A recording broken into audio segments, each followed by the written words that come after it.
Hello, what's up everybody? I'm Stephen and I'm a popular investor on the eToro platform. So today I'm going to be doing my usual weekly video which explains what happened in the markets last week and how our portfolio did. I didn't make a video last week, so I will try to give you as much information as I can today.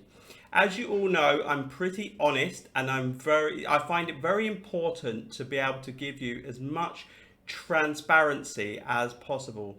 So whether we do well in our portfolio on a particular week or not so well, I'm really committed to talking to you about what happened and explaining the main reasons. So with that being said, last week was a difficult week for the portfolio. In general, the stock market was up. The S&P was up about 2.8% for the week, and the Nasdaq was up about 2.4% for the week. And our stocks in our portfolio did very well, because I think that we have a good diversified group of stocks in our portfolio. However, it was brought down by some issues in the cryptocurrency market last week. One of the main reasons that happened was, and I've said in my post previously this week, was because that China had taken 90% of miners offline. As we know, China had rules in place in terms of cryptocurrency for a considerable amount of time, but they have started to enforce those rules, much more strictly. And that's forced the Chinese miners to have to shut down their operations. So that has caused a significant drop in the hash rate of Bitcoin. But I think that is only temporary, because we're going to see a lot of those miners actually move their rigs over from China over to other places in the world with cheap rates of electricity, such as Kazakhstan, and also they're looking to put some operations in the US. We'll also be able to see a lot more renewable energies actually be used for Bitcoin mining, which I think is a net positive overall. But all of that costs money for those Chinese miners to take all their mining equipment and move it. So that's actually caused them to actually sell a considerable amount of Bitcoin to be able to make those CAPEX expenses. So I think we're going to see for a little while some selling pressure. Also, we saw that there was an increase this week in the number of investors that were actually short Bitcoin, and the short interest increased. And as the short interest increased, we saw a reduction in the price of Bitcoin kind of midweek, Tuesday and Wednesday, and then a little bit of a recovery today on Sunday, although we also had a bit of a drop yesterday as well.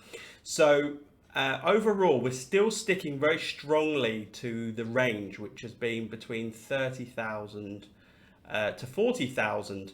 And although it has dropped below that 30,000, it's only been for a very short amount of time, and it's actually bounced back pretty quickly. So that support level at 30,000 is still very much in place, and there is a lot of buying pressure, slightly below that.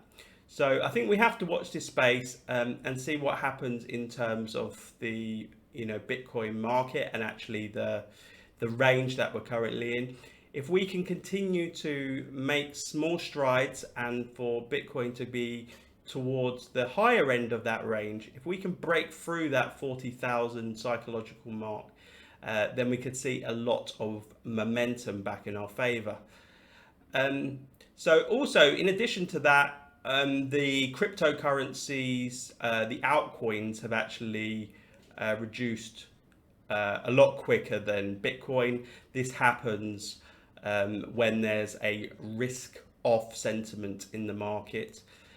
So overall, altcoins have actually dropped a lot quicker than Bitcoin. I think Bitcoin dropped about 8% this week, whereas other cryptocurrencies such as Ethereum were over 20%.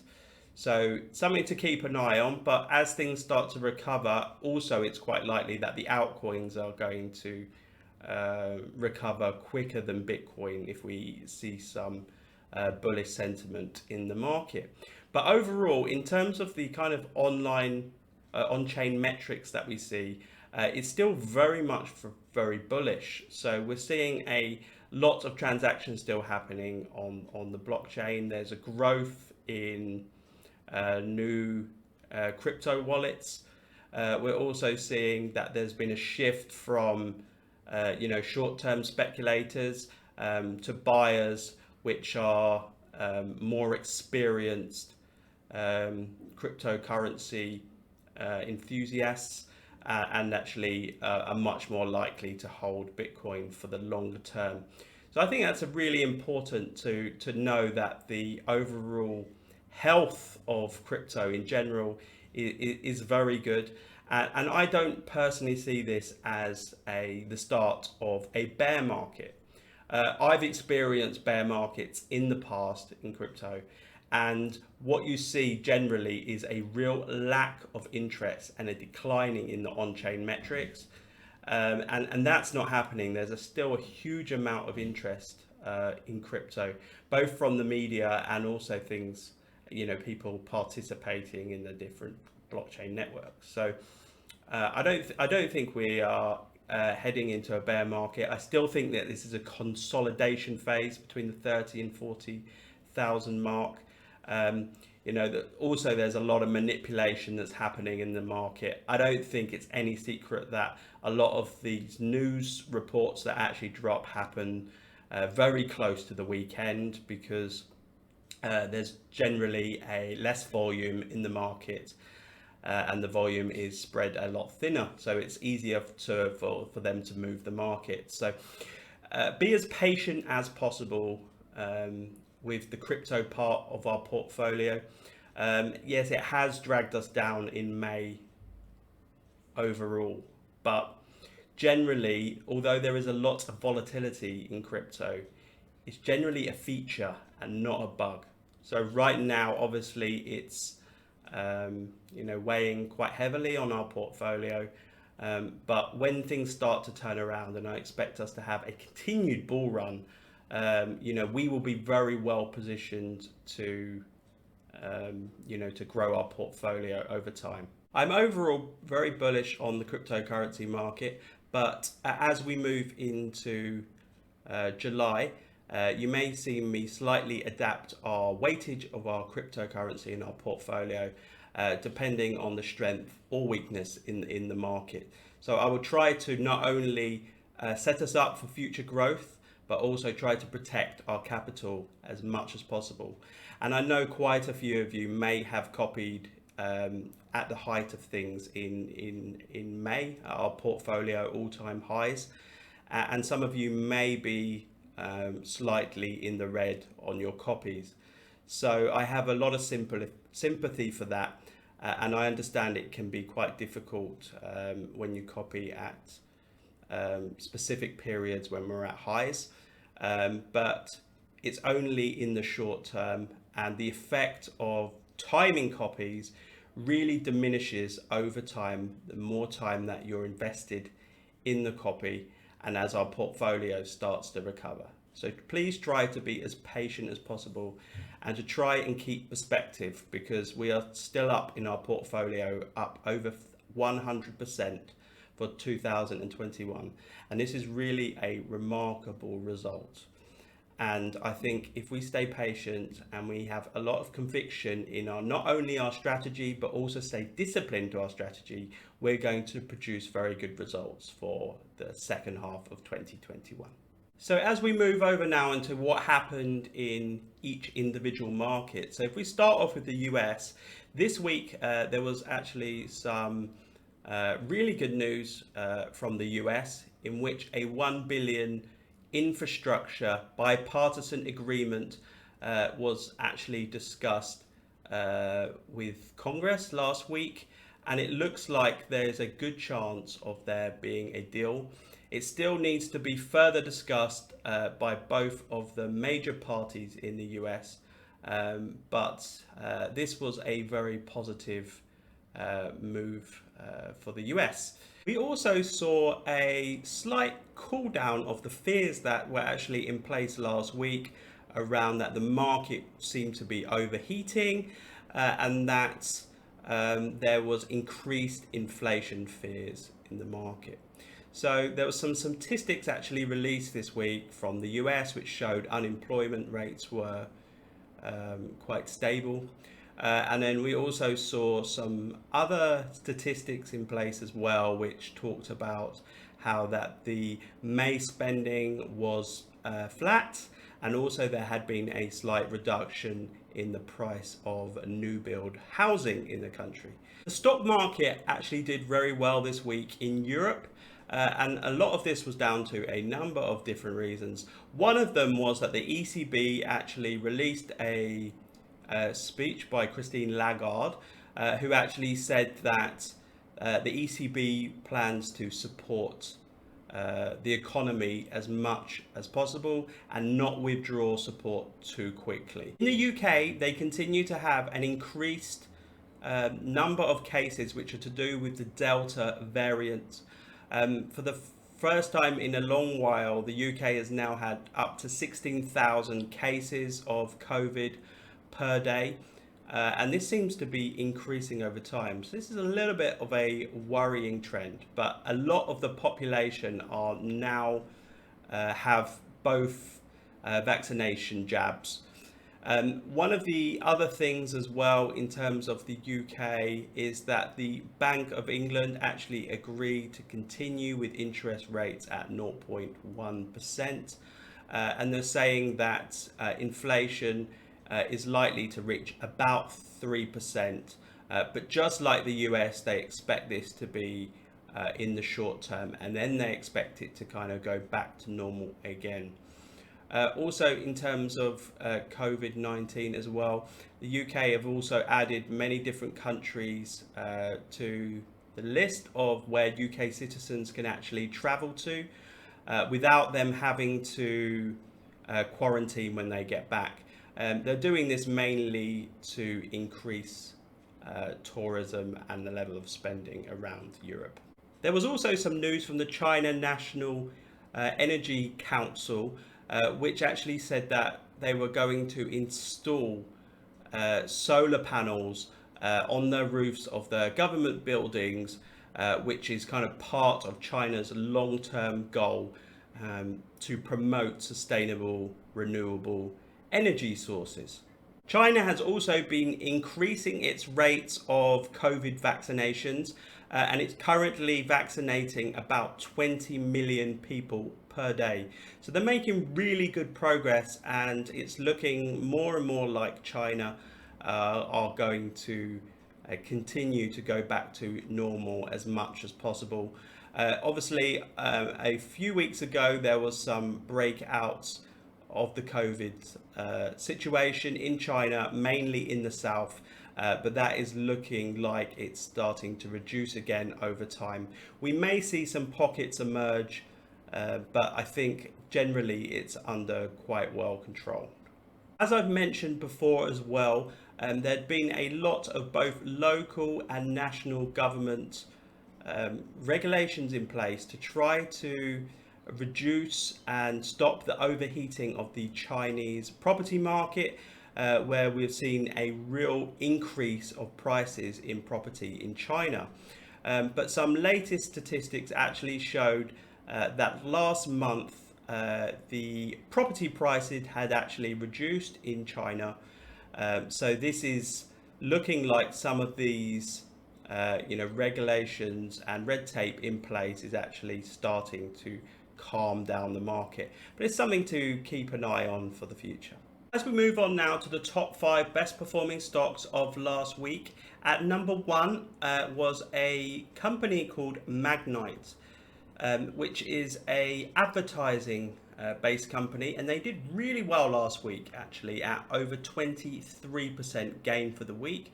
I have owned Magnite personally in my own portfolio for many years, and it's been in my eToro portfolio now for the last few months.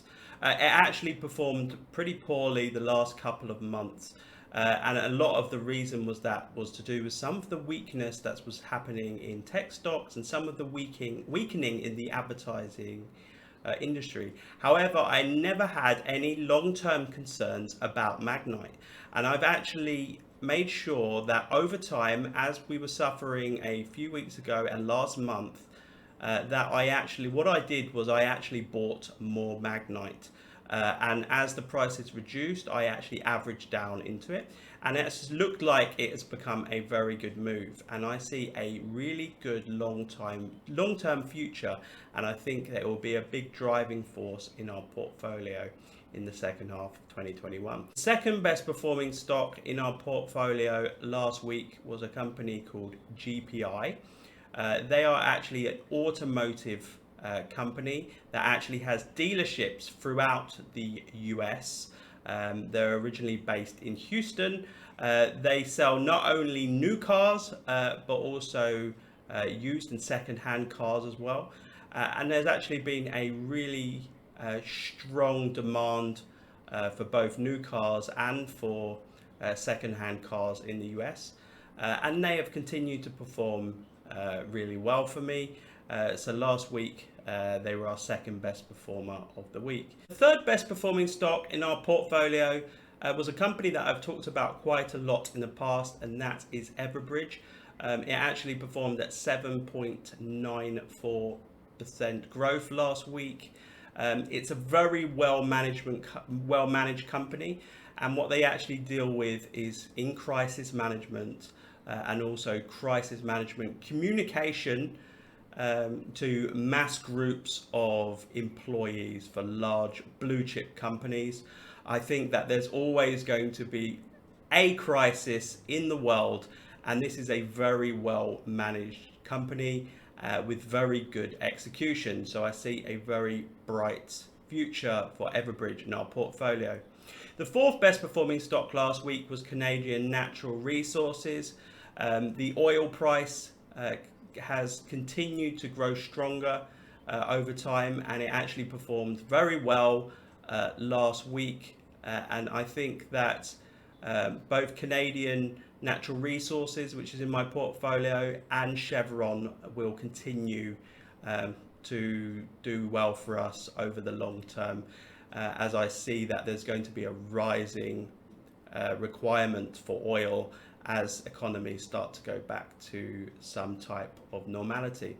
The fifth best performing stock in our portfolio is Netflix, and that achieved just over 7% growth for the week. Tech stocks in general did very well last week, including growth stocks, and I think that there was a little bit of a lull in the for Netflix stock price. A few months ago, as the economy started to pick up again. But I think as Netflix continues to put more and more new titles on their platform, and they continue to increase their user base, I think it will continue to do well in our portfolio. I've also continued to add to our stock holdings in a few companies this week. One of those is a company called Heilidao, which is a Sichuan hot pot restaurant in China, but they also have some other branches worldwide. I wrote an analyst report about that just a few days ago, so you can see that on my eToro profile. But it's a company that I expect to do very well, and the share price has suffered over the last few months. And it's a company that I think is very strong in China, and I think as the demand for dining out increases over time in China, and more confidence comes back for groups of families and groups of businessmen to dine out, I think that Heilidao will actually be a massive beneficiary for that. And the whole approach is about two things. One, it's about technology and try to make technological improvements for the dining experience. And second of all is about customer satisfaction. And they put that at the very top of their list. And they actually incentivize staff to ensure that they have customer satisfaction. and it's a very sticky brand and sticky product. So I thought this is a really great opportunity to average down into this position, and over the next few months I expect that to do very well in our portfolio. So I've been increasing the weightage of that. The other one as well is Wynn Casinos in Macau. I expect there to be a lot of pent-up demand for Chinese mainlanders actually visiting Macau for gambling over time. And I expect as Hong Kong residents are allowed back into Macau to gamble, that will also increase the footfall in Macau in terms of casinos and the spend.